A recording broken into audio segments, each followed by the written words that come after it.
Lemlist makes around 20 million. You got Taplio plus Tweet Hunter together make 7 millions. Yeah. And then you had Lemron that make 2. If I calculate right, you're at 29 million in annual recurring revenue. Could you give me a small breakdown of the tools you use across several categories? So data, operations, marketing, sales, finance, and so on. Yeah, so we are very tech friendly and we use a lot of tools. So first of all, I don't forget it, we use Lemlist. You mentioned YouTube, webinars, SEO, LinkedIn, paid ads on Google, paid ads on Meta now it's called. You don't use Twitter at all. You get 200k high intent visitors on the website. Then you have pretty good website in terms of UI. It's pretty simple to understand. I hope so. You have a 14-day, I hope so for you. It's never perfect. You have a 14-day free trial. And on top of this, once the free trial is over, you have a free plan forever. Yeah. And then you have a PLG motion and sales-led motion. It's actually scary to talk about that with you. Like you're the best person like to do outreach out there. So I'll be judged, but you can challenge me, that's fine. Let's go. I don't know as well as you. I need to explain that, but the future of go-to-market acquisition, especially in the era of AI, a lot of things are being automated. We've got those agents. What do you foresee for the near future in terms of how things will evolve? Yeah. The AI SDR. What's your take on AI SDRs? I'm actually bullish on that AI SDR.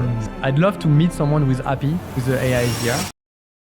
Charles, thanks for accepting my invitation for the podcast. Thanks for having me. That's nice to see you in person. Yeah.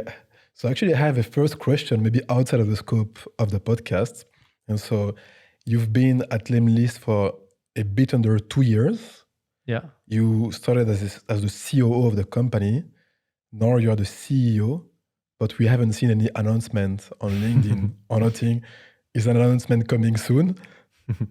Yeah, actually, I think we discussed that with Guillaume, with G, but he got banned from LinkedIn actually. So he wanted to do a post, but he couldn't. It was banned before. And yeah, to be honest, it was something I thought of, like, should I like announce that I've been appointed CEO? Yeah, it was a bit too much of bragging for me. Like I feel like announcing to my network when I change company, because that's a big shift, but like to announce like I got promoted, I felt like it was a bit of it was a bit of too much attention, and so I didn't feel so comfortable. Maybe I'll change my mind and I'll do an announcement later. I don't know. I didn't make up my mind yet. So okay, yeah. Okay, that's funny because that's something I actually noticed about you. We've had a few conversations, and I've noticed that despite being the COO and now the new CEO of a company that has I think above 100 employees, you're probably one of the most humble person I've met in this space. And so, I was looking at your background. You've worked at EY. You've been you were a CFO. You were a chief business officer. You were a chief revenue officer, then a chief operating officer, and now a CEO. So my question is, how do you even achieve all of that? Yeah, that's always tricky. Like, I think thanks so much for thinking I'm humble. First of all, I think like it's just because I don't see myself like being different from before. Like I just see myself being like just a human, and like I have absolutely no pride like in any title. I think it's like it's something that passed. It was more the case earlier in my life, and I think I was much less humble before. I don't think I'm so humble, but I think I realized that we're not saving lives, that there are so bright spirits, like and personally, like I love astrophysics. I love many topics, and whenever I dig in something, like I realize that I'm very stupid. So it's a reality check that I often have, and I realize that I don't know if you know this words from Steve Jobs that he wrote to himself to remember that he says like. Humankind is like he has not invented anything like in the humankind, and so it's a reminder to himself, and I really like this words that he wrote to himself. Like I think it's really something. So for me, it's like I feel like I'm not saving life. I'm just doing my best. I like what I do. I'm lucky, to be honest. I'm really lucky. So how I achieved that, I think it's a lot of things. So to be honest, it's like I will just try to give thing that can be helpful to people who want to build a career. I think differently from like being many podcasts, many content, like showcase like lives of CEOs, founders, but not so many about people who make a career. In my case, it's more careers that I built because I'm an employee. I've been an employee for 15 years. For now, and so it's pretty different. I think if I can give some tips of what helped me, but that doesn't mean that can work for someone else. It's just that I think I always wanted to make an impact everywhere I am. So like if I think of any experience like at EY or even after as being a CFO, and I can deep dive in some example if you want, but I think every time I wanted to make an impact on the company, and so I looked at ways to have more impact and to be more honest. It's a bit to have more power too, in a way, because usually you can have more impact if you have more power. And so it's always questioning yourself, like, where is power? Power can be influence. It can be just being able to make decisions. This is why I went to smaller companies, because I feel like in smaller companies you have more impact. Yeah. And I've always tried to have the maximum impact. So how can I help the company be better? What are the goals of the company? Because I always thought that if the company is doing better, then it will benefit to myself. Like if I join a company and there are no one, but then thanks to my work, they become like a bit more known, then naturally I will benefit from that. And I always prefer this path rather than taking the big name and benefiting from the big name without really impacting the company. Yeah. So yeah, I think it's a lot being obsessed by impact, to be honest, like and helping companies, and clearly it's very cliche, but it's a lot about learning and wanting to grow all the time. I'm someone like I think I'm not too bad at like taking a step back. So every night when I go to bed, I ask myself, like, what did I learn today? What did I do right? What did I do wrong? Sometimes I even take my phone and I write a message to apologize to someone where I didn't behave well or something like that. So I think it's a habit of like always like trying to learn and grow. And this requires to be honest with yourself and like, what did you do right? What you could have done better. So I think, yeah, it's this research of permanent improvement that requires a lot of honesty, self-honesty, and being clear on what you do. And this honesty is something you have to work on. That's not natural. That's for a very long time. And even like maybe I think I'm not perfect on that at all. Like it's you always want to feel safe and comfort your decision. Like, yeah, it was the right decision. I'm sure I should have done that. It was the right thing to do. But if you deep dive, you can always question the decision. Like, did I work enough to take this decision? Did I deep dive enough? Did I challenge enough? And yeah, it's still things that sometimes I regret, like that I didn't see something, I didn't work enough on something, and that I didn't take a decision earlier or something like that. Yeah. Yeah. As long as you improve a little bit every day, though, you are happy. Yeah. Yeah. I think it's happiness, but it's just it's a self-esteem too. It's not really happiness. It's just that it's the way I define myself. If I don't get better every day, it's like a failure. Okay. Yeah. It's like the Japanese, they call that Kaizen. Yeah. Yeah, exactly. Apparently, yeah. I think the Japanese philosophy, there is a lot of good. Yeah. It's like the getting 1% every day makes you 37 times better. I think it's the 1.01 exponential 365 versus 0.99 exponential 365, and you get like really, really worse. Yeah, I think it's definitely that, like the snowball effect, like that things compound, and the more you grow, the more you're honest with yourself, and the more you're able to improve, then it compounds and you keep improving. So that's very exciting on the future, because you're like, okay, I learned all of this, like, and I feel like I'm more honest with myself today than I've ever been. So potentially I can even achieve more in the future. So that's the part that I think is exciting. Like, I see. Because I don't think there is any limit to improvement. To actually intellectual improvement. I think to physical improvement, it's different. You see limits when you age. And maybe intellectual too, but the age limit is further away for me. So it's I think what's the most rewarding about intellectual progress. Yeah, some people might not know that, but you can do some muscle ups with the rings. Maybe I'll show a video showcasing that. So even in terms of physical improvements, you can improve a lot. Yeah. That said, in terms of intellectual improvement, psychological improvement, I think you've done a pretty good job because today you're the CEO of Lempire, which is in the GTM technology space, one of the most known brands.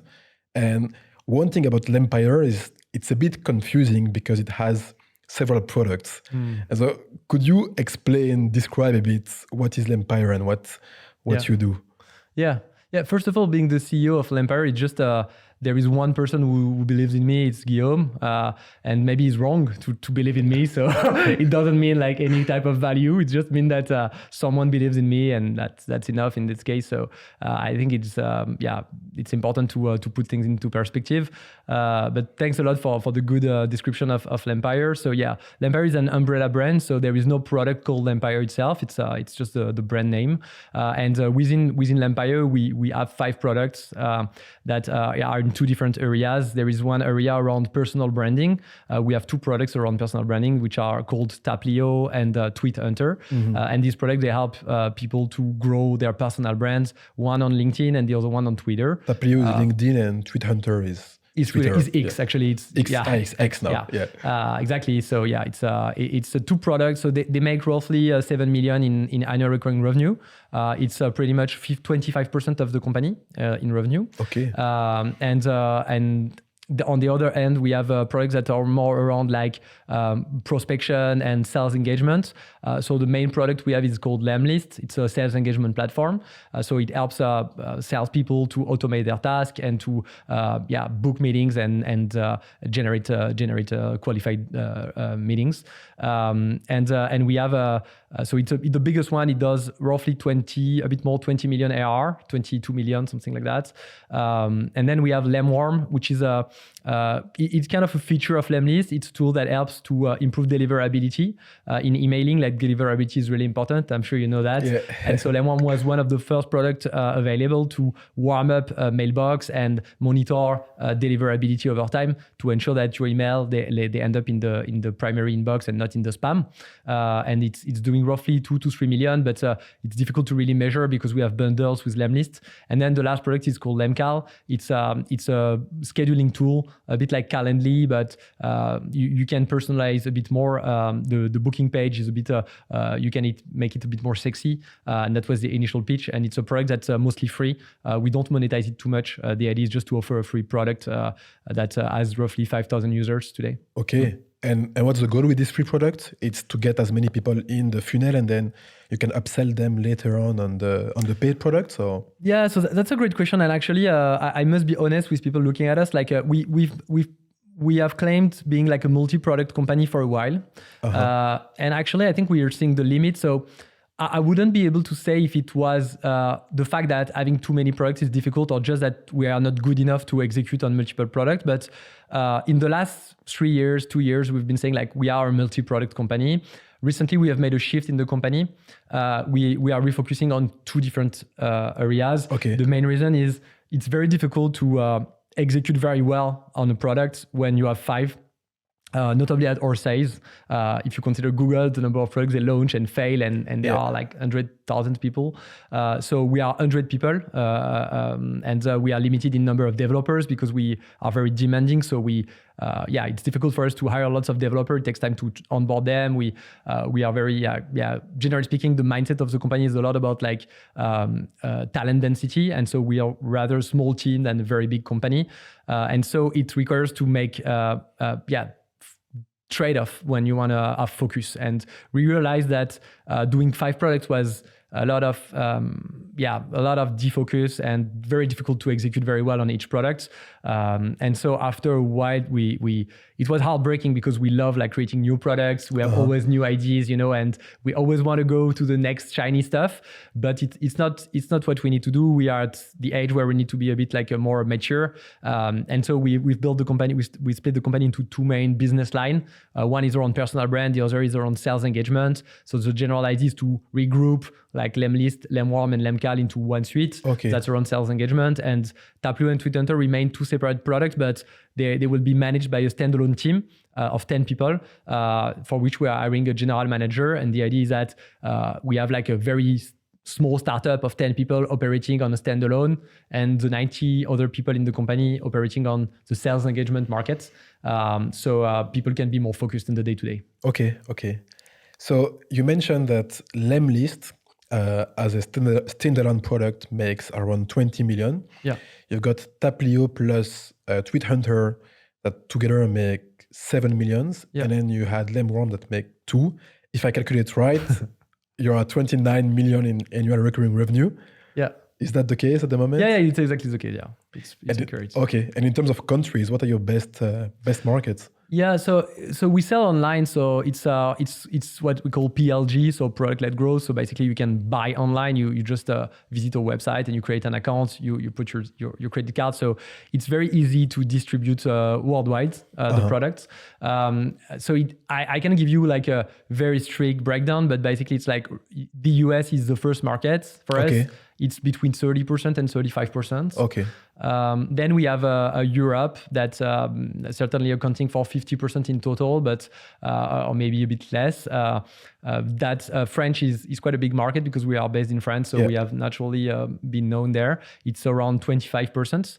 Then we have Germany, UK. We have people in Canada. So then it's very distributed. Like many countries are around 3 to 5% in our Okay. Australia, Canada, pretty much everywhere. Japan. Okay. Do you have a specific strategy for some markets, or are you just trying to hit as many markets as possible and without a specific strategy to hit some geos? Yeah, to be honest, we are more focused on growth. So we don't have like any OKR or like goal that is to develop further in one market. What we started to do that I think is the right thing to do at our size is to start to regionalize.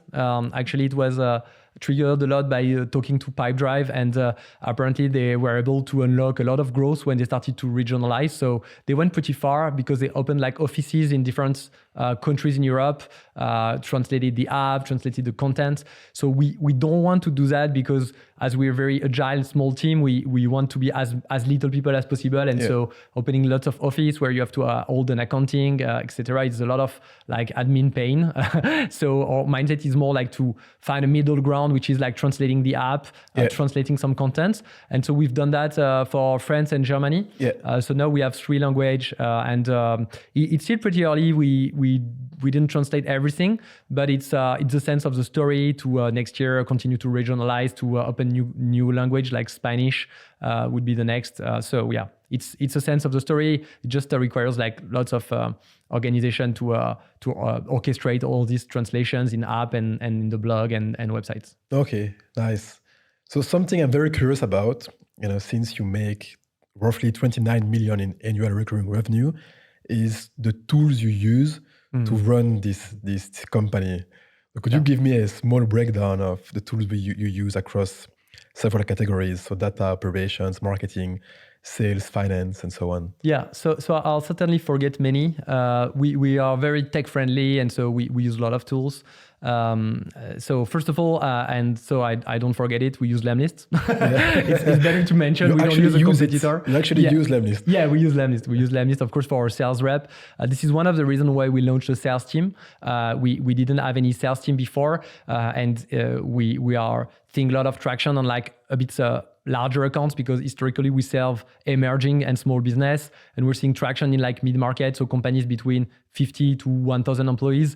And so to serve them well, we have started to hire this sales team. And so all sales use lemlist, or growth and ops team use lemlist. So it's very important for us, and it helps a lot to have product feedback, and that helps us to define the future of the product. So now that I've said that, you have to understand that we have 20,000 customers on lemlist. We have 6,000 or 7,000 customers on Taplio. We have 5,000 customers on Tweet Hunter. So there is a big volume of customer.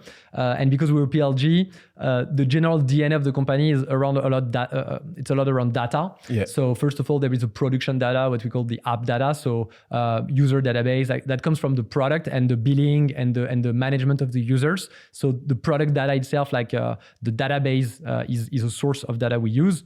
And then we have other source of data, such as like tracking from the website. Like we have actually like a script that's a custom made automate scripts. So for people who are interested in attribution, what we do is that whenever someone visits our website, we put a cookie on the browser, and then we record, like we give an ID to the session, and then when the person comes back, and we log all the page that they will visit. So let's say that you come with your brother. I would not go too technical, but that gives a good idea, because it's marketing is really important for us, and so for people who are marketing led, I think it can be interesting to understand. But basically, like, you visit our website, in your browser will put an ID, and we'll log all the pages that you have visited, and if you come back, we'll identify that you're the same person who already came. We'll log all the pages that you've visited, and then when you will sign up, we'll collect like the ID of all the sessions that you've done, all the pages that you have visited. We track the UTM source, UTM medium, etc. of if you come from certain source, and then we store all this raw data into BigQuery, so Google GCP, Google Cloud Platform, and then we do models because we have the raw data, we can define different models. So we can do models of first touch, of last touch, saying like, what is the first page the person visited before creating an account? What is the last page they visited? What is the content they consumed? And so we try to see which content has the most influence on the buying journey. Okay. So yeah, it answers about the tooling. It's so we use basically like a custom script, Google Cloud Platform. Then we have a BI tool called Holistics, which is awesome for all the analytics. That's a bit like Looker or Tableau. I think it's actually better. It's a Vietnamese company, so I wanted to kudos them. And so that's more for the marketing part. Then we use Mixpanel for analytics too, for products. And then after, for the sales tech, the more like revenue tech, we use a Clay, which is a product that we really like, that helps a lot with, we have different tables, like for instance, we use Clay for a lot of use case around like contact sourcing, finding contacts, like potentially some integration with like website identification. There are some part of Clay that we are able to do in lemlist, but Clay is much more in depth for lead generation that lemlist is, because lemlist is a mix between data and engagement. So for advanced use case we use Clay. For simple use case we use lemlist. Then we use tools such as intent tools. So we have different providers such as LoanScale. We are working with a Snitcher, with our provider of website visitor identification. That's company level identification, right? Yeah, that's company level. We tried some personal level. There is RB2B, which is very famous on that. There is Revenue Institute too. So we use like many tools to be honest. And then we try, we iterate, we try, we learn. We have G2 as a source of intent. We use BuildWiz. We use providers like People Data Lab. So many tools. Sometimes even Apollo, which is a competitor for some part of the data. When we know they have something that we don't, we can use them. So we are pretty open. We are not like only lemlist and What's interesting is you mentioned Clay, and actually lemlist integrates natively with Clay. And so for us at CodeLikeU, the best use of Clay and lemlist is actually together, because Clay does the data part, I think, better than anyone, and lemlist does the sales engagement part better than anyone. And so if you combine both, you have a complete stack. And so I think that if people want to go minimalistic in terms of how many tools they use specifically for outbound, then you can have all the data you need with Clay.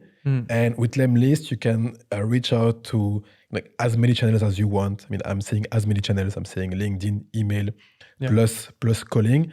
And so I'd say this is the best minimalistic tech stack to leverage. Yeah, I agree. I think like these two works very well together. And it's just that we integrated some use case of Clay because we have some very small companies that cannot afford two tools. So if you're like 1 or 2 sales reps, you are very short in budget, you will need engagement anyways. So this is why we added some feature like AI variables that you can build a table and that prompt ChatGPT from lemlist, that a killer feature of Clay. So there are some features that we added for this customer that cannot afford 2 tools, but clearly if you can, I think like the go-to stack, clearly Clay plus lemlist, I think is the right one. Yeah, and it's true, it makes sense. I think Tal from your team said it best. He said that you can if you want to use AI without having an engineering degree, you can do it within lemlist, which is pretty funny because we love Clay. It's one of our favorite tool, but it is true that there is a learning curve. And so if you want to use some AI variables and you want to use Clay, it will take some time before you're able to master it. And so I'd say that in many instances, we have seen that a few weeks ago, you can actually use lemlist to deliver very similar results. Now, if you want to do like the most advanced of workflows, then you need to combine both these tools. And clearly, like it's impossible to do everything perfectly. And I'll take an example, but like the one feature that I think is really funny and cool is like the web agent using AI. So basically, they send an agent that scraps the content of a web page, and that after input this content into a LLM to give an outcome from a prompt. So basically you prompt and you add the value of the whole page that you've scrapped. I really love that. And it's something that exists, I think, only in Clay, or at least maybe competitors. But and it's a really cool thing. Like actually, I have many use cases and many people using that. And you have great use cases that can be for prospection, but that can even be for calling to prepare your call session, like with relevant information. So it's it's pretty awesome what you can do with Clay. Yeah. So this is going to be perhaps a complicated question, but I would like to understand your best acquisition channels and to have some kind of breakdown of your funnel. Yeah. From what I'm seeing, obviously, lemlist has popularized using content to advertise the brand. At Call Like You, we actually imitated the playbook, the LinkedIn playbook. So, you had Guillaume that went extremely popular on a lot of social platforms.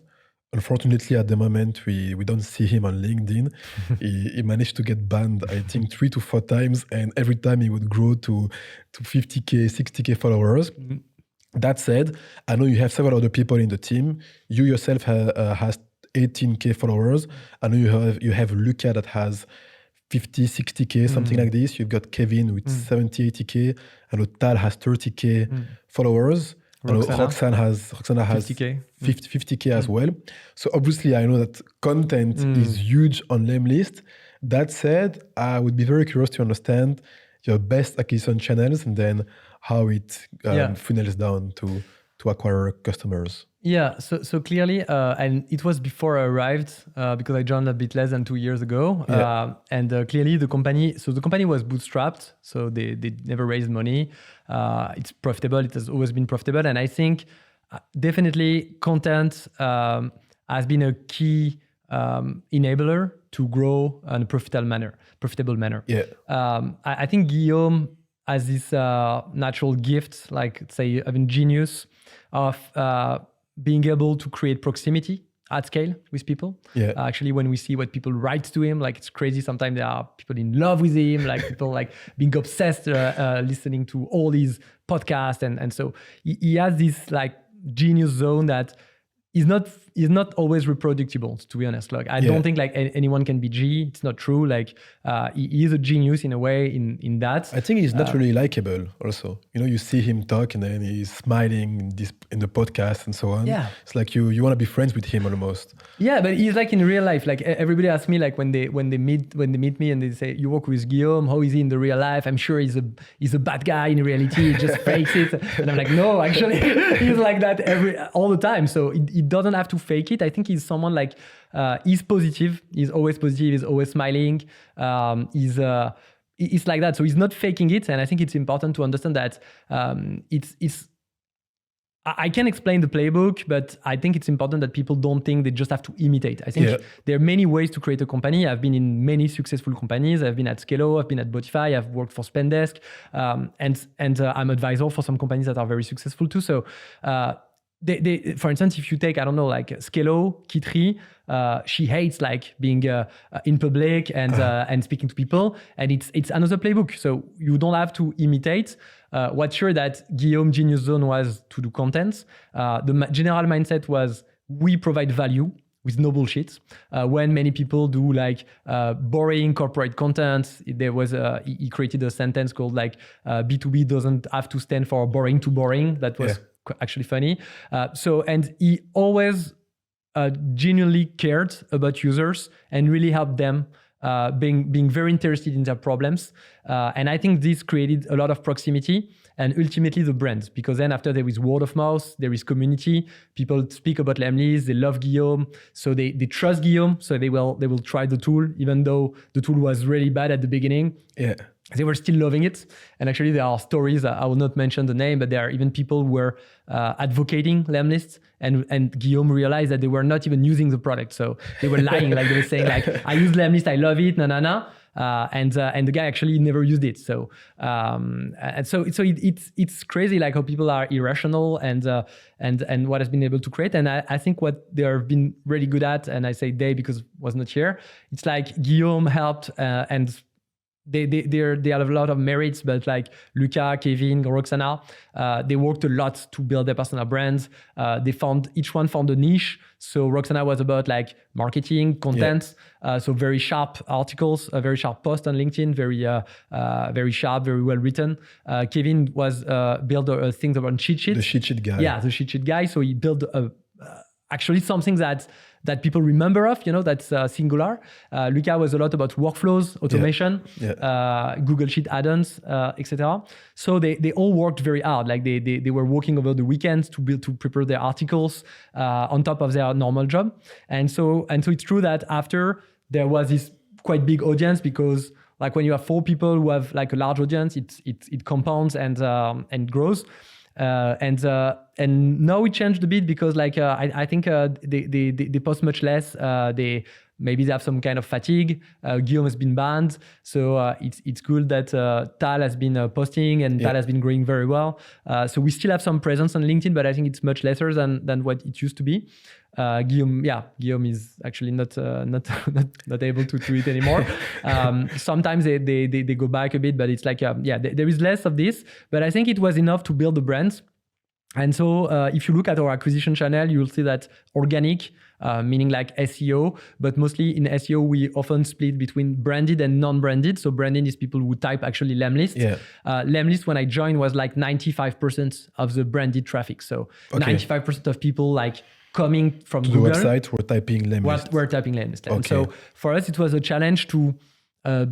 because if you do that, like you depend a lot on the brands, and if the brand lose power and authority, then it's very risky for your business. So we had to mitigate that, and one of the things that was I think a key achievement was we need to have a company that can sustain besides G. It cannot be only what's called founder-led growth. So we had to find ways that it's not only founder-led, it's actually other channels. And I think we did that quite well. We started with SEO for non-branded. It grew very well, to be honest. Like we have now a team of 8 people or 7 people doing content. We try to keep the DNA of doing like quite very, very good content and not only optimized for Google, even though it's always a mix. So SEO now is like a big channel that does sometimes up to 15-20% of the traffic and the signups. It's actually more in traffic and less in signup because it converts a bit lesser. We started to do affiliation, which is another good channel that is now around 10%. So it's people who like you actually, like partners that we have who are fans of and like lemlist and advocate lemlist. So affiliation has been a good one. We don't do so much with lemlist of like sponsoring, but it works very well with Taplio. So Taplio, we have big partnership with on newsletter with the creators on LinkedIn. But in lemlist we never managed to do it so well. So then we have paid marketing. So we didn't do any paid marketing for a while. Now we're starting to do paid marketing. Roughly, sometimes we spend around 20K per month, something like that. And it's quite profitable. It works quite well. On which platforms do you? Yeah, it's like social. So like LinkedIn. LinkedIn, but more a meta. Okay. Because LinkedIn is quite expensive. But LinkedIn is usually for higher end of target, like mid-market to enterprise, when social is better for a small business. Okay. And we do search, like Google search on niche topics, like mostly bottom of the funnel. So that's for paid. I'm sure I'm forgetting some stuff, but yeah, we have You multiplied. have, We have a webinar, still webinars, content, still a lot of content. We have mini tools, which is part of SEO. Yeah. So they rank very well, and they provide like so mini tool is like a tool that you have on a web page that helps you to do one thing, and that helps us to be known and create trust. And we have YouTube too that we relaunched recently, that we are investing a lot now. That is a bit one of the biggest channels in the future. So yeah, and of course, and social that we keep on going. So basically we diversify, and we're seeing that the branded traffic like decrease over time, which is a good sign, because it means that we are now closer to, as you diversify, it's less risky because you depend less on one channel. And then channels, of course, they will talk to each other. Sometimes someone will buy because they've seen you through SEO. Then after they will come back through social retargeting. So yeah, buying journey is never linear and simple. So when you do multiple channels, it amplifies and they compound together. Yeah. How much traffic does that generate roughly? I will. That's a good one. I think it's around. I can tell you, like we did 14,000 signups. Okay. So if I revert back, that's I think it's about 200,000 page visitors. Well, something like that. Yeah, I will not be sure, but I look more at sign up and conversions and customers and really traffic, which is a bit of vanity metric. But yeah. But so because you're mentioning 200,000 visitors in the last month roughly, and then from this you get 14,000 signups. Yeah. So that means like 7-8% website to sign up conversion rate. Yeah. And I think maybe I'll double check because it seems high like that. But I think we have many people who have a high intent when they join the website and who know already like the brand, notably the branding traffic, which is still huge. But I don't think we're so much beyond 200K. Maybe it's 300K, but it's not 500K. It's not 1 million. I don't think. I'll check because I don't really look at this stat, to be honest. But I'll be able to provide you the actual data. One thing you didn't mention is the newsletter. I think you didn't mention it, right? Yeah. The newsletter is more about product updates. So it's not really an acquisition channel in a way. It's more like for customers or people who signed up.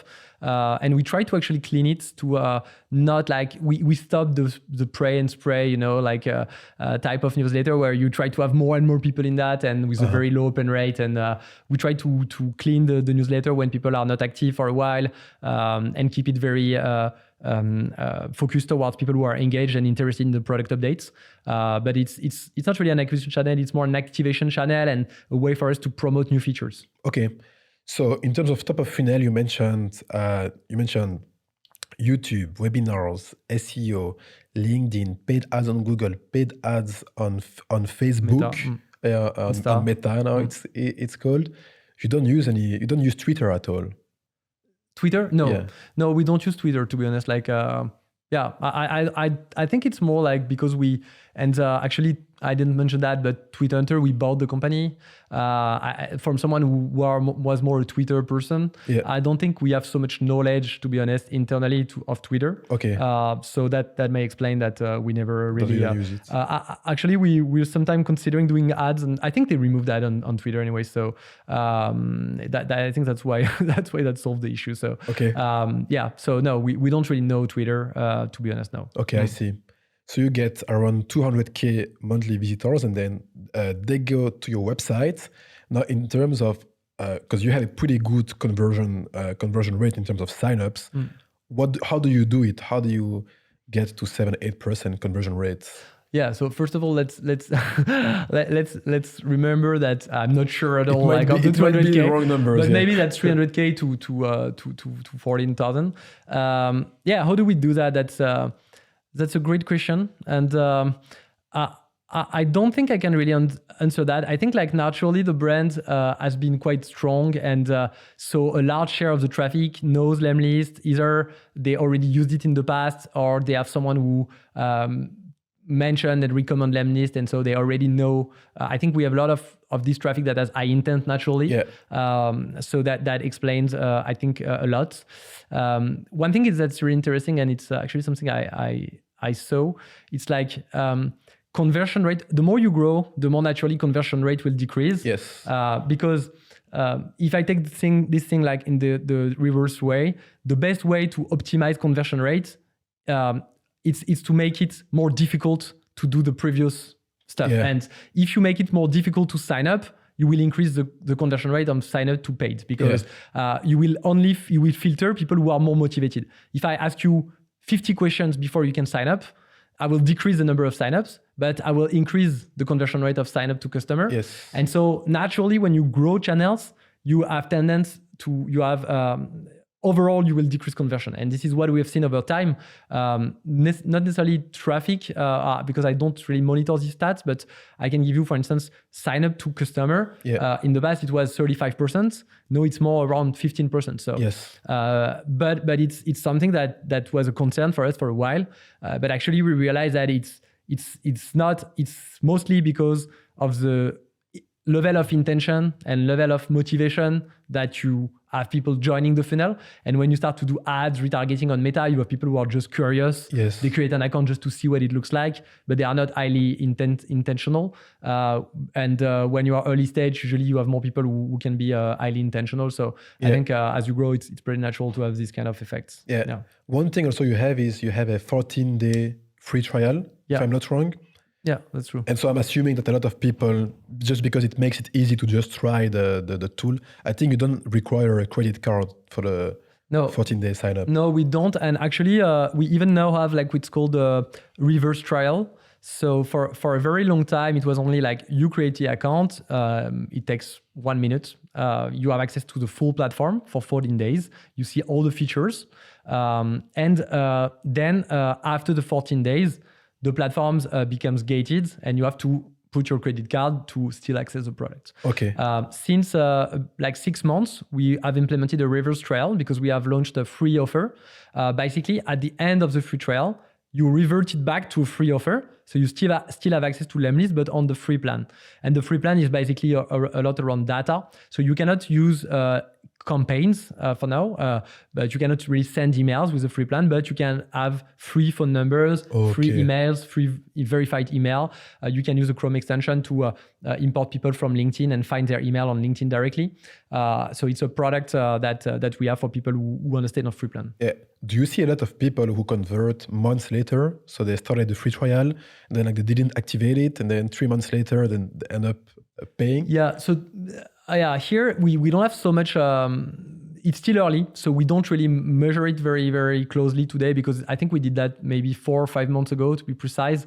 But we've seen it. I've checked when we did an article with Kyle Poyar, and we checked the data at that time, and we were already seeing like that after the launch of the freemium, you see more people like signing up. Let's say like before. 95% of our signups were coming within the 14 to 20 days range, and we're seeing that the part of the percentage of the sign up, now that we have the freemium, after the 14 days, after the 20 days period, is like much higher. It's like twice as more. So instead of being 5% of people who sign up after 14 days or after 20 days, I think it was 21 days actually, it went up to 10%, something like that. So I think this trend will amplify as the freemium offering creates some kind of recurring usage and recurring impact for users. And so they are more likely to come back to a paying plan later. Okay. So you get 200K high intent visitors on the website. Then you have a pretty good website in terms of UI. It's pretty simple to understand. I hope so. You have a 14-day, I hope so for you. you. It's never perfect. You have a 14-day free trial. And on top of this, once the free trial is over, you have a free plan forever. Yeah. And then you have if I understand right, a PLG motion and a sales-led motion. Could you talk about that? Yeah, of course. So that's thing that we're still optimizing. But for now, like what we do is that basically we try to have people to book a demo. And the idea is that you can book a demo through in-app. So when you start, you have an onboarding flow. In this onboarding flow, you can book a demo. You can book a demo from the pricing page too, if you're not sure you want to create your accounts. And you can book a demo from the onboarding emails so that you have. Yeah. So there are different ways to book a demo. Sometimes we even have optimized landing pages for larger accounts that will push book a demo instead of create your accounts. So we have different places where you can book a demo. 50% of the demos that are booked are actually with a user that has an account and 50% have with people who don't have an account yet, to give you an idea. So meaning some people who didn't create an account and booked a demo. And then after we use third-party data to enrich people. So we use our own database. We use different tools and basically we are going to take data like number of employees, number of sales reps in the company, fundraising, a lot of different things that we orchestrate with NI10, which I didn't mention, but it's a tool that we use a lot. That's a workflow tool, a bit like a Zapier, but much more advanced. So NI10 helps us to do that, to orchestrate different enrichments. And then we score the leads. And the lead that goes above a certain threshold, they will when they ask a demo, they will have a one-to-one demo. Okay. And the leads that are below threshold, they will have a group demo. Group demos are between 7 and 20 people. That are for smaller accounts where it would be quite expensive for us to run a one-to-one demo compared to the revenue that we can generate from these accounts. And the one-to-one demo are for people who actually we believe have more potential and justify to have a sales rep to spend an actual 45 minutes on a one-on-one. So so we have 8 salespeople today, plus ops team supporting this. And currently, to give you an idea, a bit more than 10% of the global revenue of lemlist is now what called sales driven, or at least sales assisted. And the objective is to make it 25% by the end of next year. Okay. And so with all of this acquisition funnel, how many paid users does that make for lemlist? So I think it's I think we have 13K. It's 1,500 new paying customer per month, something like that. Yeah. In total, do you know roughly how many paying users you have? We have 20K, a bit more, yeah. Okay. So 20K users per month, which means 20K different potential ways of using the product. Yeah. I'm assuming that because you use lemlist for your own prospecting, you might have access to some campaigns. Do you see some, do you have some favorite plays you're seeing from some of your users? Yeah, that's a great question. So actually, you mentioned that you would ask that, so I prepared a bit, so I'll take my notes. But the general thing is we see more and more usage of intent. And it's actually scary to talk about that with you. You're the best person to do outreach out there. So I'll be judged, but you can challenge me. That's fine. Let's go. I don't know as well as you. I need to explain that, but I think for me, intent has been the thing that is trendy, and it's remaining trendy. Actually, I posted on LinkedIn several times about that. I think lead generation is really the point that's important in prospection, that people think a lot that prospection is about copywriting, iterating on what you write, A/B testing, spin syntax and stuff like that. I think it's really important, but I do think it has less important than actually lead generation. And I like this example of if you sell water in the desert, which would mean having a very strong intent, because the person is potentially thirsty. Even if you don't speak the language, you can sell you water, So you don't need a good copywriting for that. So I think the people tend to think that I will take just average leads, I will spray and pray, I will put 10,000, 20,000 leads in a spreadsheet, and I will just maximize and optimize my copywriting. And at the end, I will have no answer, and I will be this is really weird. I've tried awesome copywriting, I have tried GIFs, I have tried memes, nothing is working. Yeah. But so this doesn't work. And so data, I think, is a lot about intent. Actually, I was thinking recently, the way that you can see that as a company is, and I think the way I would do it is if you have already some customers and wins, I would go back to the customers that I actually signed, and I would ask myself why did they sign with me? What is the one reason why I think this customer, And you could ask them as well. Yeah, you can ask them, of course. Or you know because you've done the sales process, but you can ask them, of course. And why now? Why did you take it now? What changed? Wait, what changed exactly? Is it someone new that come in the company and that wanted to implement this tool? Is it that you raised money? So I'm taking, of course, very famous, intense stuff. But and then asking is there ways for me to capture this information when it's available? So let's say that I say I don't know I could take an example with there are so many examples, but I can take an example like someone is for instance, for lemlist, we sell to sales team. So someone is joining as head of sales. So the company didn't have an head of sales. There is a head of sales joining 2 months after. They equip with lemlist. And so basically, why did they lemlist? Okay, because the head of sales wanted to scale the SDR team. He was hired to scale the SDR team. And so he took a tool like quite quickly because he wanted to have the right process and the right tools to scale the team. Yeah. So how can we identify that? It's easy. Like, if the company has a head of sales or not. Actually, we have a database that do that. You can have other database like Sales Navigator, stuff like that. First hire of head of sales, it's strong intent. So how can I identify the companies that have a first hire of head of sales and contact them at this time with a personalized outreach saying, you've just been joining this company as head of sales. Maybe you'll want to set up the right process and the right tools. I'm sure I can help you. So can we chat? So that's an example. So I think it goes back to intent. So if I goes into specific cases and some that I've noted, one that I like is around lookalike of customers. So for instance, like when you have a new customer, you will use tools that give you lookalike. That's for instance Ocean.io. Yeah. And Ocean.io will tell you, okay, you have signed a deal with I don't know, let's take Swan. So lookalike companies that do banking, core banking like Swan does. I'll give you 5 examples, and so you can outreach to them saying like, I've just signed with Swan. This is what the use case that they had with us. Do you think it can be relevant for us to talk? And in this case, there is quite a strong intent because you're touching competition. They are like, oh, see, if Swan is doing that, I should do it too. Okay. So this works very well, for instance. So that's an example of intent. You have an intent around old champion that maybe you know that, for instance, I was a user of Lever and ATS in my previous company. And when I joined lemlist, a sales contacted me and say, you've been a user of Lever in your past company. Would you consider implementing Lever in your new company? Yeah. So that's a very good one. And you have to map like your users in your CRM and see with LinkedIn whether they change job and contact them at the time they change job. So did you do it?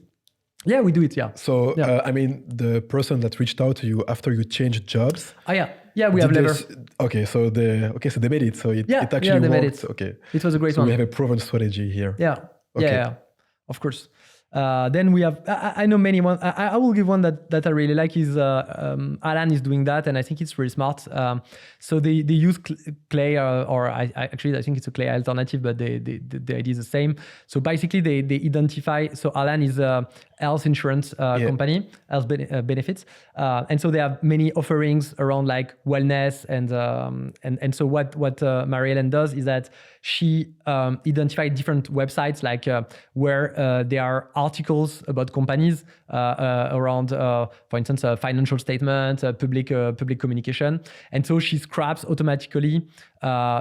She send an agent to search the name of the company she's willing to get the information for, and she scraps the page and she send that to ChatGPT, and she asks ChatGPT based on all of this like long text, tell me if this company has engagement in matters of like personal, like wellness, I don't know, like engagement towards like I don't know, maternity leaves or stuff like that, and ChatGPT is able to like digest all the content and gives points, and then based on that she makes this information available for sales. So they are, when they call, for instance, they are very well aware of like the saying like, okay, I've seen that you have a very generous policy for paternity, so you know that at Alan we offer this type of benefits that's on top of other health insurance, and so that could be interesting for you to know more. So it's pretty smart, and they can use it even for emailing by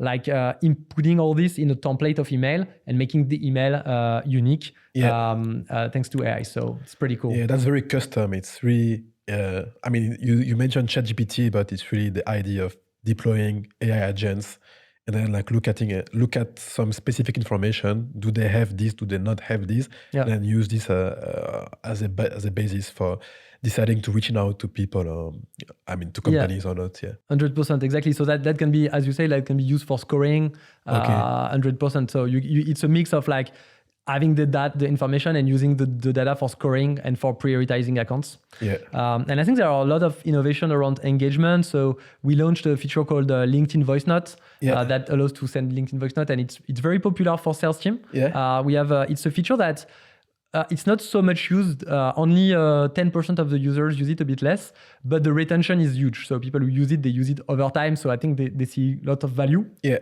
So that's one that works very well. I think the voice notes is very difficult to ignore. If you get a voice note, you just wonder what's the voice of the person. And so even if you were not intending to reply, you want to listen to it. Yeah. Some people don't like it, but actually it works, and we have very good feedbacks about that. Yeah. There is another feature that we see like conditions. We have in campaigns you can add conditions, and something that we see is like for instance when someone open an email long time after the email was sent, you know that it's a strong intent because it's like they put the email on a folder, and because it was not a priority at that time, and maybe 3 months after they will reopen the email, and at that time it's really important to be able to follow up.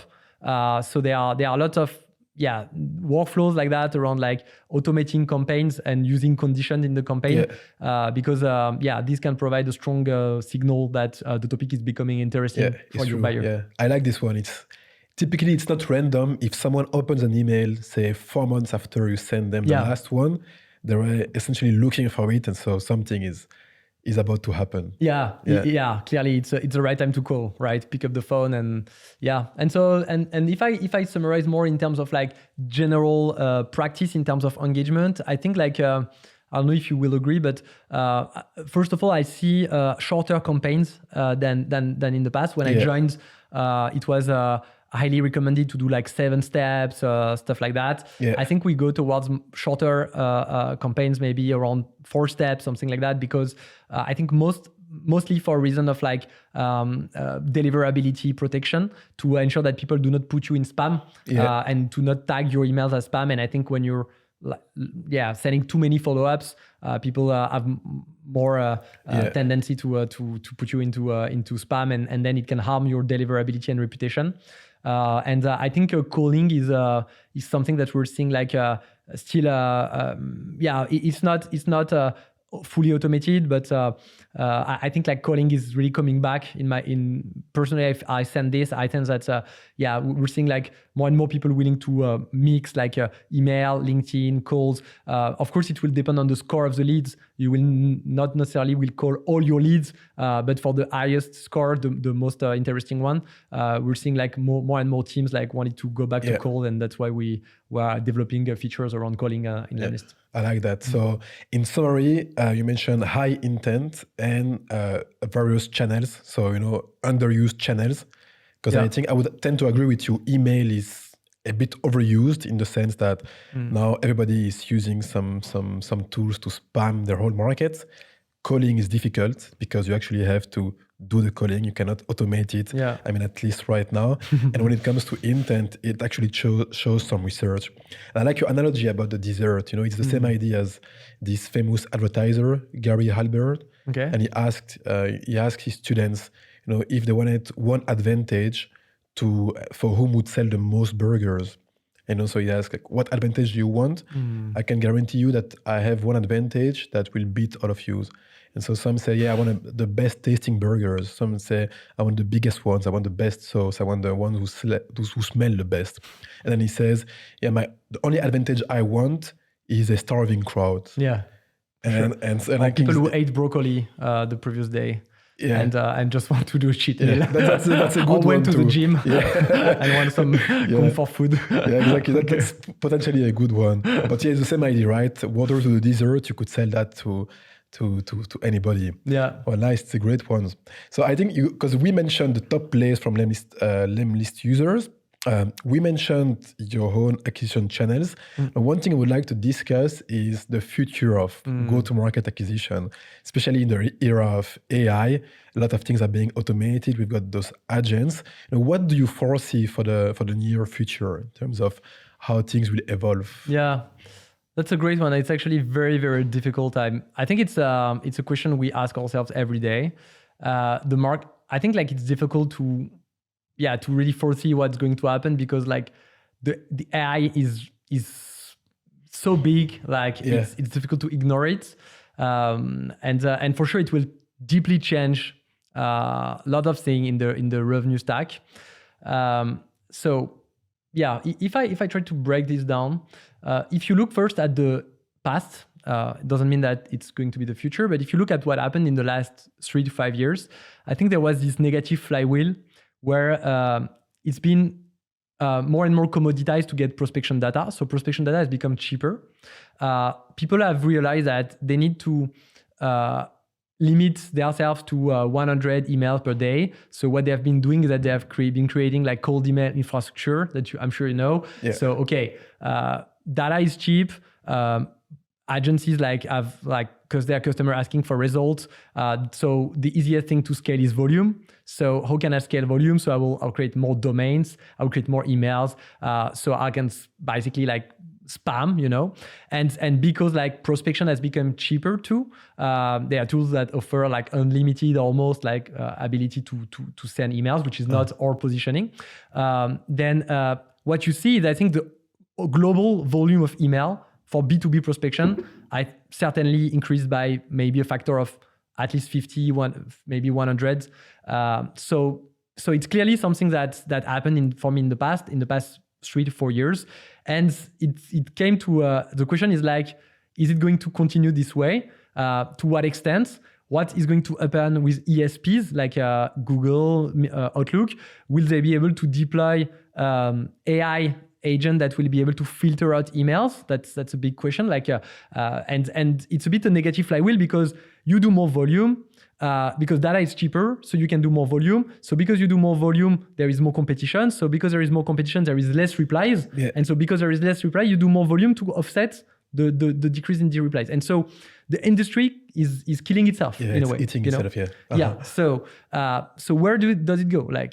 And you could say okay, now with AI, in theory, you're able to analyze an email that is a prospection email. If you give an email to ChatGPT, they will tell you if it's a prospection email or not. So why is Gmail still letting prospection email come? Yeah, it's a good question. I think there is maybe a question of cost, which is it would be too costly for them to have a very powerful model like O1 or very strong ChatGPT model to run through all emails. So what they could do and what's going to happen in the LLM is a model that runs in your computer. So they could put a model into your Chrome browser that runs in your Chrome browser with much lesser resource, and that actually will filter out the prospection. The problem they have, I think, is that there is a high aversion for false positive, meaning that if you have an email that's not a prospection email, that's from a friend, and they put it in spam, because you'd never go in spam, you will lose trust into Gmail. So they cannot be wrong. They cannot. They have to be right. So, and I think with LLM there is always a risk. So, but that's the first. If you look at the past, it's what happened. And for me, what's going to happen is that there will be a comeback to quality first. And actually, I'm seeing even players that were advocating volume that are a bit changing their discourse and saying, let's do quality, which has always been the positioning of lemlist, in my opinion. It has always been build relationship, build meaningful relationship. And this is the reason why I joined the company, because I believe in relationship. And I think it links with the rest of the discussion. It's I believe sales is always a human activity. I believe we can think people are rational. We can say humans are rational. They are not. There are hundreds of studies, halo effects, risk aversion, they are loss aversion, sorry. So there are lots of studies fully backed that document that humans are irrational. So you make irrational decision, and you make it because you have a good relationship with someone, or you think this brand is really good. And actually, I will give you an example. Last time I was speaking with someone being a head of sales operation in a scale up, and they told me oh, lemlist is you work at lemlist is great. Actually, we are considering switching from SalesLoft to lemlist, and I checked and I don't see any strong difference between. Of course, SalesLoft does some stuff that you don't do. You do stuff that SalesLoft doesn't do. But I think I'll still move. I'll still change SalesLoft to lemlist. And I was like, so why? Why? And they say because the salespeople, they like lemlist and they want to use lemlist. So that was really interesting, because actually in terms of feature, in terms of objective decision making, they were not able to justify the decision. The decision was justified by irrational preference. And I think this is what sales is. I think sales, and of course this is linked to the brand, this is linked to many other things, but selling is very broad. But I think like ultimately, selling is a human activity. So then you can tell me, yes, but Charles, when there is AGI, you can do pretty much, you can mimic a human and you will not see the difference. Maybe, but in this case, buyer will be an AGI. Why would you have a human speak to an AI? In this case, you will have AGI, you will have buyer AI and seller AI. So how does that work? You know, that's a totally different world, and I have no idea where it will end up. But when I think of AI, I'm more like, I still think like human is going to win. And the way I see it, and actually I actually watched the video from Yako from Winning by Design saying like sales is dead, you will have AI selling, etc. And it justified most of his theory saying that the CAC, the customer acquisition cost, were exploding in the, it's not most of his, but one part of this theory was customer acquisition costs have been increasing over the past. And so it's not sustainable for seller. Because you need to optimize your customer acquisition cost, you need to reduce it, and AI allows you to have fake sales like AI sales that are much cheaper than human. But this is a seller standpoint. But for the buyer, is it really better to buy from an AI? And I think we need to see things in the buyer prism. It's a willingness to pay CAC. To what extent people, sellers will be willing to invest money from human to have an unfair competitor. So if you think of that differently, that means that maybe in the world tomorrow, let's say like out of 10 players, 8 will use AI and 2 will not use AI, and the 2 not using AI will have a higher CAC, but they will differentiate themselves by providing human touch. And so I think AI should be seen as where does it really add value to the buyer?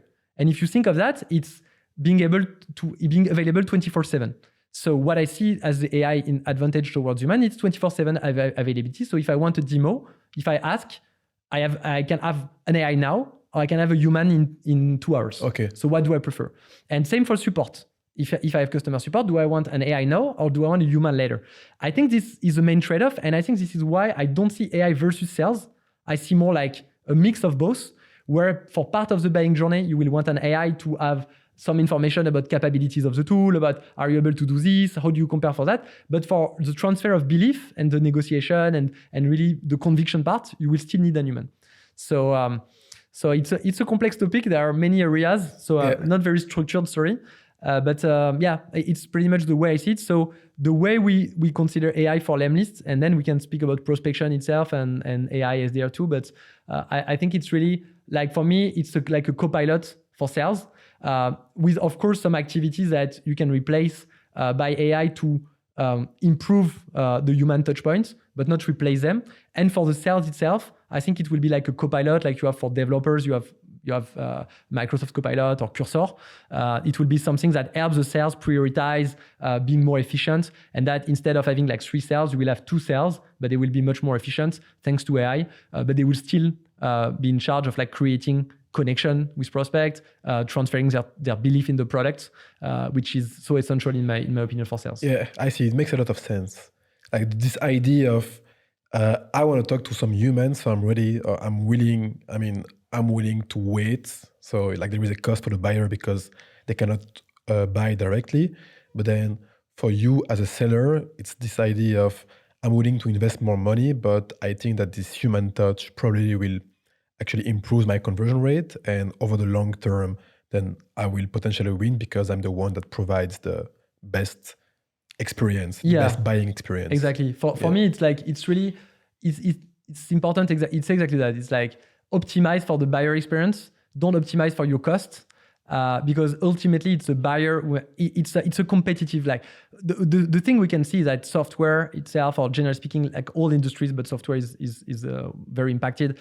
There is more competition. There is more competition. So you have to differentiate by providing a better buying experience.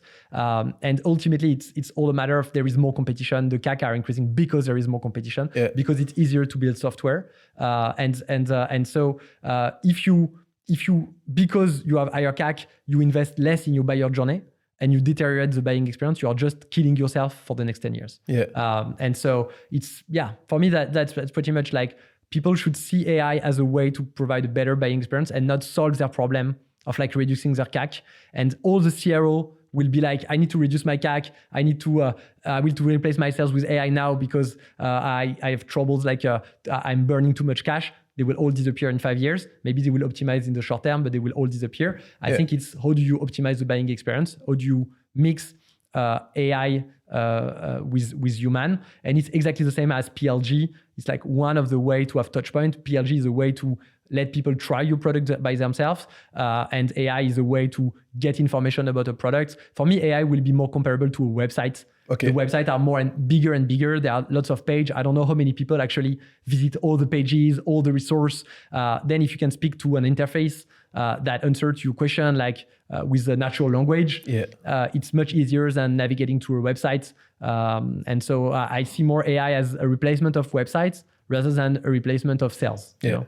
One thing you said is in your example, the person who's switching from, I think, SalesLoft to lemlist, is they mentioned they like lemlist. So this is essentially why they're switching.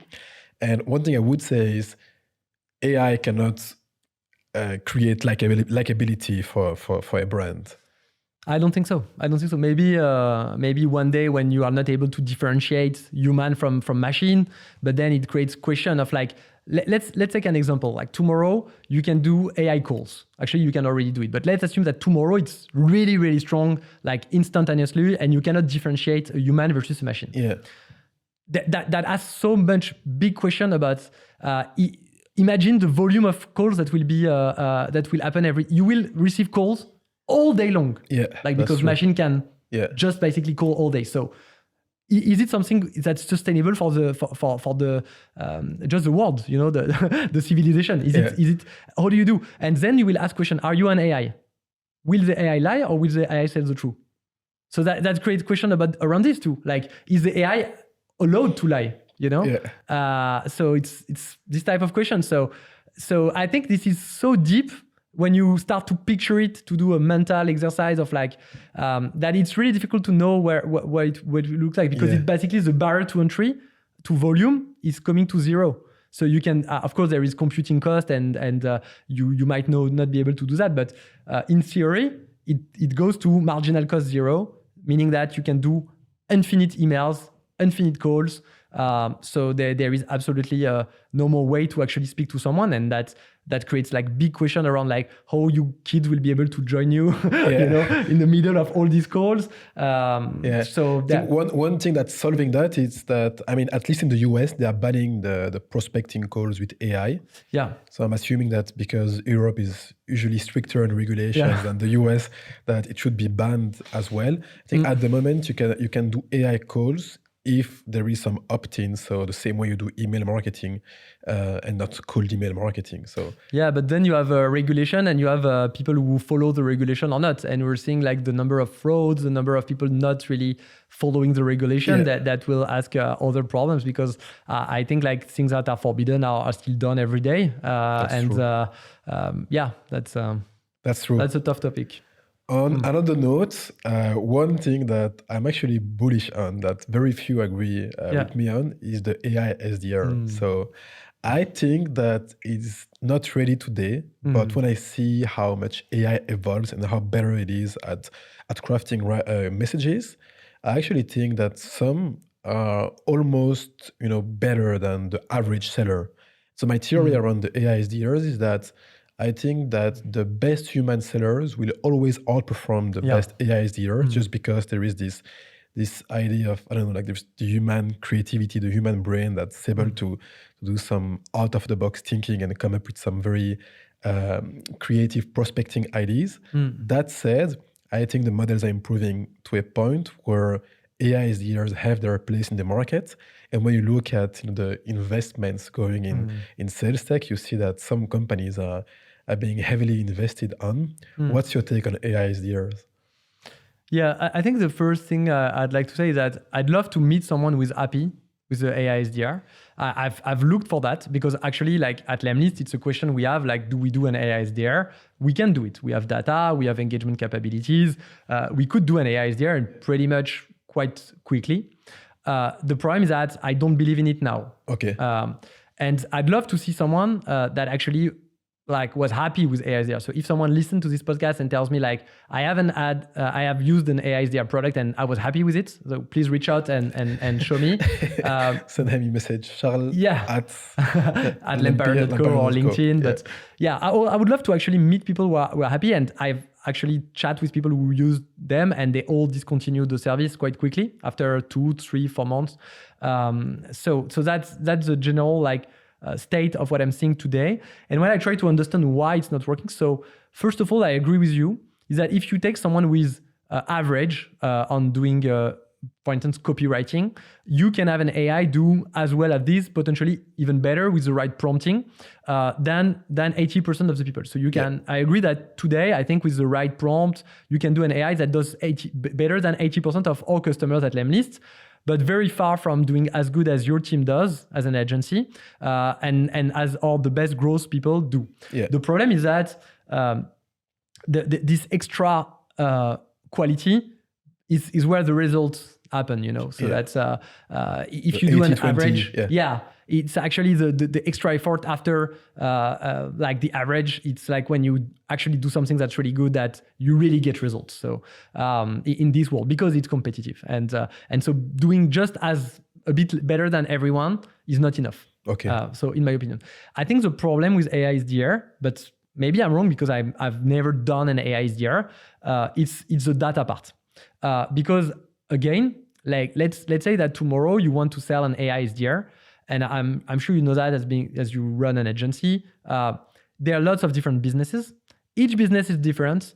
Each business has different persona, ICP, intent. Of course, you will tell me, yeah, but fundraising is something that's used commonly.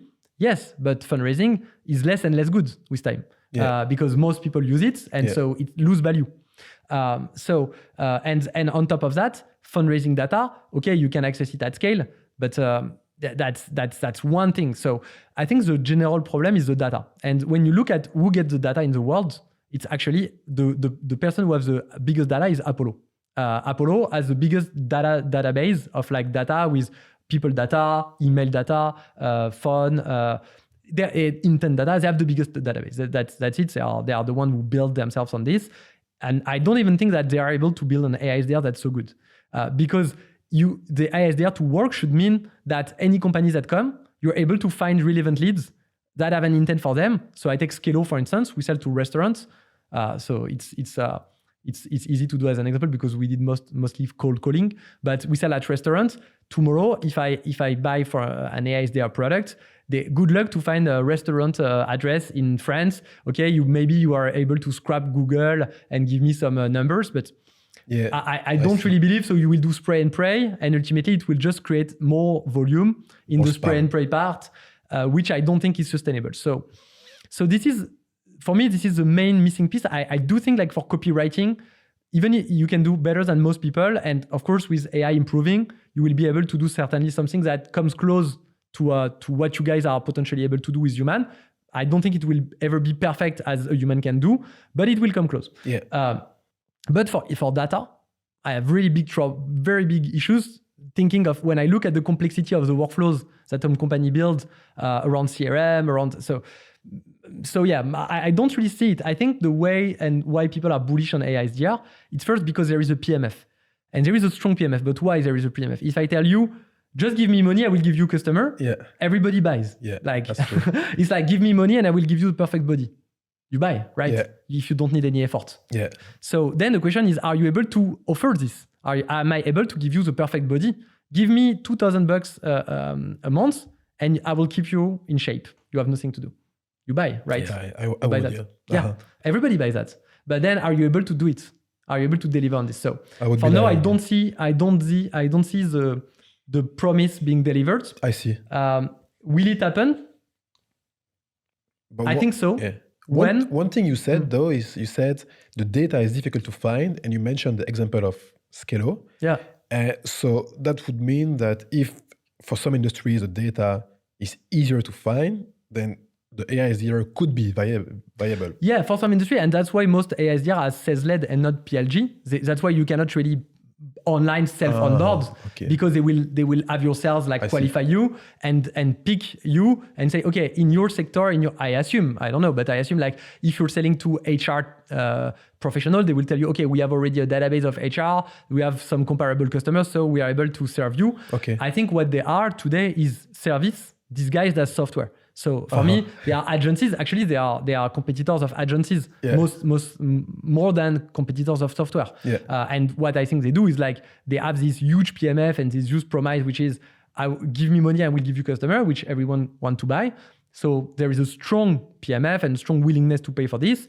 And for now, they can raise lots of money because of this PMF, and they can hire people to basically do a bit of like manual stuff and try to see what can be streamlined and standardized and say, okay, we have one pipeline of data which is around like intent data around fundraising, so let's do a big thing around that.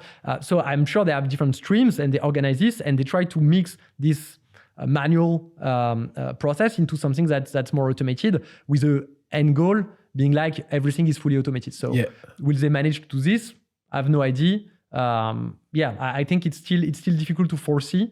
Certainly, but it's just that you need to build everything. You need to build better data than Apollo, engagement capabilities, ability to onboard customer, etc., etc. And I think that operations is pretty heavy. So that will be definitely interesting. But we'll see in the next few years. Yeah.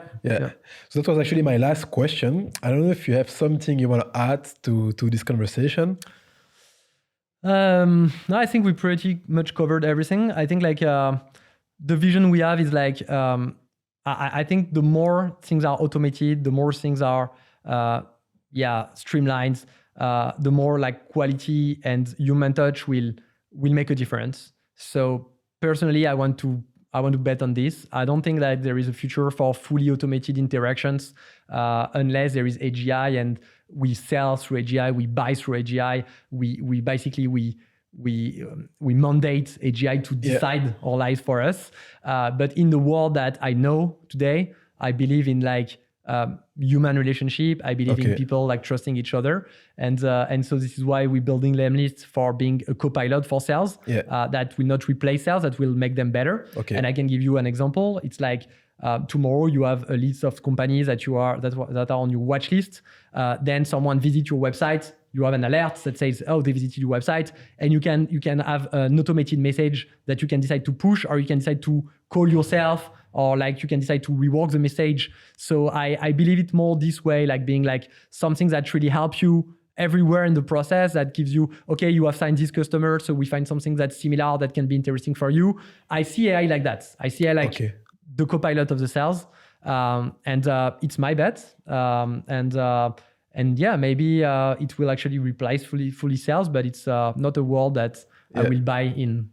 So in the era of AI, you are betting on human relationships. Yeah, but that doesn't mean that I don't believe AI has its place. Yeah. I think like AI agents are awesome. I think it's understanding what LLMs are, what they are for, and what really makes a difference when you want to create high quality relationships that actually converts to trust, and trust is business, and this is what I believe in. Yeah, I would tend to agree with you. So if people want to find you, LinkedIn, Charles Tenot. Yeah. How do you spell it for the Charles Tenot, Tenot. And that's it. That's the best way to find you. Yeah. You can email me at charles@lempire.co. Pretty much the best way. Yeah. And so because on LinkedIn you've been posting quite consistently, can we expect to continue to see your thoughts being shared online? Yeah, I'm not so good in LinkedIn, but I try to share what I learn.